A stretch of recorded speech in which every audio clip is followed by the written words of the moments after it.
Hello everyone, this is Joe Schlitzer from EandM. I'm one of our Siemens product specialists. Today, I want to quickly tell you about the Siemens library of general functions for use with S7 1200s and 1500s in TI Portal.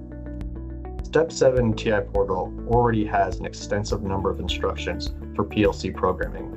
However, I guarantee you will find yourself needing some more advanced functions for your project.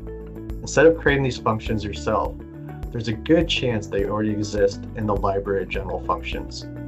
The LGF library contains a vast number of commonly used functions for data handling, converter operations, math operations, date and timer operations, signal generators, and many, many more.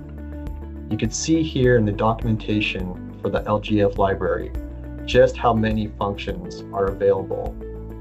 It's quite large.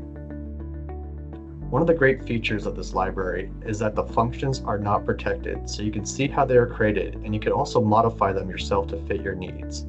You can find this free library on the Siemens Industry Online Support website. A link to the library will be in the description below. Thank you and have a good day.